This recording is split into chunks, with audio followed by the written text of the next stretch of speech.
What's going on, guys? Hope you've been feeling the spirit lately. Today I'm going to be Bareshaft tuning. I just got a set. Well, this year I'm going up in front weight in my arrows. I'm going with a 100 grain insert, 200 grain tip. I just got my string for my Bareshaft. I've got it set at the brace height it wants. So the first thing I'm going to do is shoot them and make sure my knock height is fine. Once I know that my knock height is fine, then I have my phone set up on tripod. I will be using the slow-mo for it. I've got my bows here, my Bear Polar and my Bareshaft. Notice everything's set up exactly the way it needs to be. I have the brace heights written down and the quivers are on how they're going to be on once I get this bow tuned. I do shoot with a tab in the summer when I'm practicing, but I do shoot with a glove when I hunt because it's more convenient for me. So I will be tuning with the glove just in case there's any differences in release. And one thing you'll notice is I will leave the Bareshaft a little bit weak. Why? Because it has all the front weight that it has right now that it's going to have. But I will be shooting a lighted knock, which adds about 20 grains to the back. I will be shooting 4-inch feathers, 3 4-inch feathers, which adds some more weight, and an arrow wrap, which adds even more weight to the back. So what I'm trying to achieve is a slightly weak spine. Then once I put all that stuff on it, it should stiffen it up just enough to where it's flying perfectly straight. And you may ask, how do you Bareshaft tune? I'm gonna go over all that as I'm doing this. I'm a right-handed shooter. If it flies knock left, which I guess that'd be right for you, but if it flies left, knock left, as a right-handed shooter, it is weak. If knock right as a left-handed shooter, it is weak. So anything that I say for a left-handed shooter, just flip it. For me, I'm a right-handed shooter, so knock left is weak, knock right is stiff. And then to check the knock height as it comes off the bow, if the knock kicks down, knock low, then you need to move it up. If it kicks knock high, sometimes it can be so low that it comes down and it kicks back up. So that's the purpose of the slow-mos, to be able to see. But anyway, I'm gonna get to shooting these Bareshafts and making sure that my knock height is set fine, and then we'll get to Bareshaft tuning.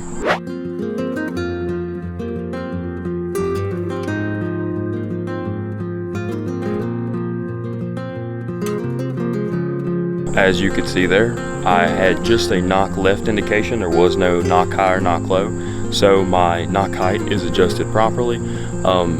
Since it is knock left and it's shooting weak, I'm gonna go ahead, take it in here and cut probably about a 1/2 inch off just because of how knock left it was. But I really recommend only going 1/4 or 1/8 of an inch at a time. I apologize for the mess, but this is my arrow cutting saw. You can see where I've got it set up here. A lot of people, they always take the inserts out and then cut them from the insert. I go ahead and glue the inserts in because taking them in and out isn't really necessary. So I go ahead and glue the inserts in and the points, and I'll just take the knock out and cut from the knock end because it's a lot simpler that way. So all I'm gonna do is set it up on here to where it's only cutting about 1/2 of an inch off, and then I'm gonna go shoot it again to see what it does.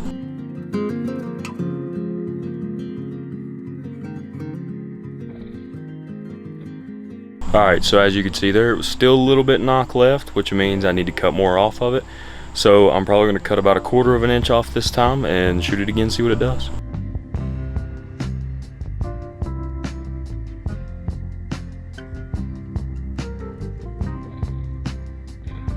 So now I am really close to achieving tune. Yes, it's still weak, but it's still pretty weak. It needs a little bit more cutting off of it. But right now I'm gonna take a very small increment off just to make sure I don't overdo it. We honestly should be at tune with this, but we'll see. I'm just gonna cut maybe 1/8 or 1/4. I'll show on screen, whichever I decide.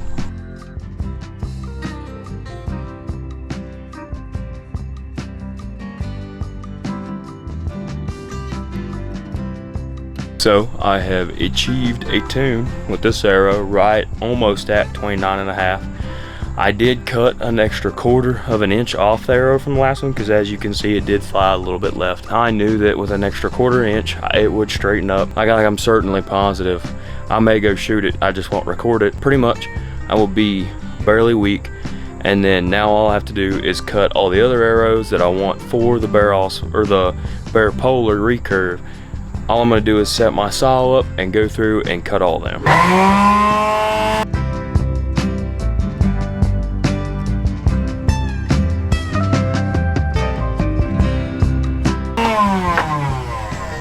So it's 9,000 degrees. I know you can probably see me sweating. It's pretty hot today. The Bare Polar arrows are all cut, and I went ahead and took them inside so I could get inserts put on them.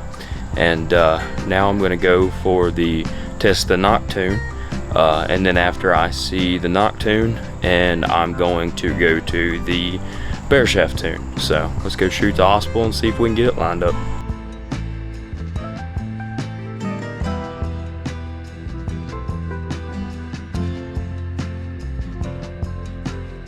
As you could see there, that was the full length arrow coming out of the Bareshaft. The Bareshaft is not cut to center like the Bare Polar is. Therefore, it's going to take a weaker spine for it to bend around the riser of the bow. So I'm already only cutting a 1/4 of an inch off at a time.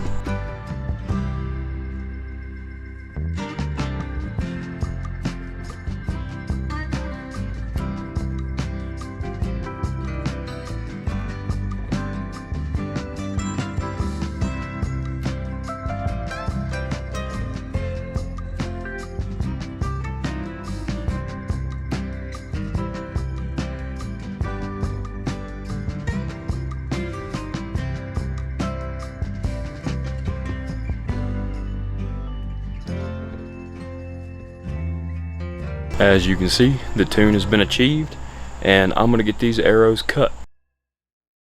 Special request from the guy that I buy my strings from, Whispering Bowstrings. If any of you guys watched the Bareshaft review or any of the videos of me shooting this bow, and then you're getting ready to hear how quiet it is, you're gonna be like, holy crap, that string made a huge difference.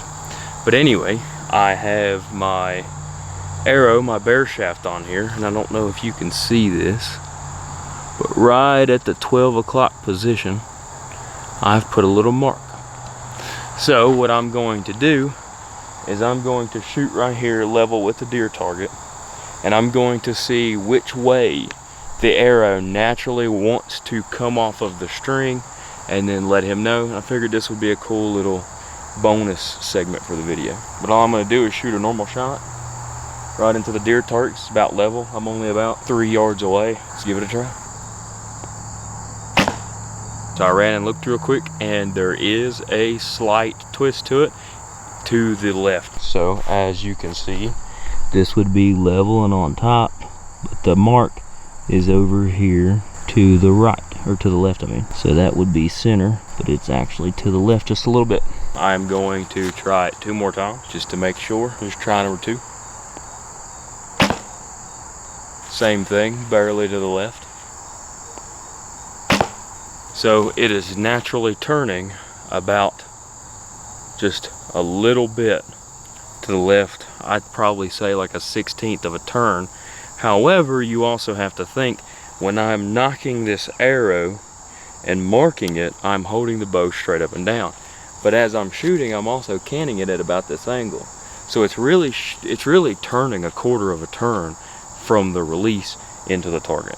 So hope that was a cool little side segment. I've got to go inside and make about 900,000 fletchings for my arrows, because those of you who know, I use wild turkey feathers and I make them all myself. If you want to see a video on that, there's one I posted last year of how to make and dye, or how to build and dye wild turkey feathers.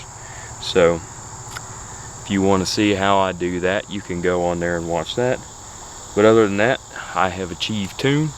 So that's what I set out to do today. That's what we did. I hope you guys enjoyed and learned something. Thank you, Lord, for a beautiful day. Thank you that it kind of cooled down a little bit. Let me get out here and do this. Thankfully it didn't rain and the wind slowed down, and only got a little bit over a month before season gets here. So I'm getting pretty excited. Other than that, I will see you guys in the next video. Keep on feeling the spirit.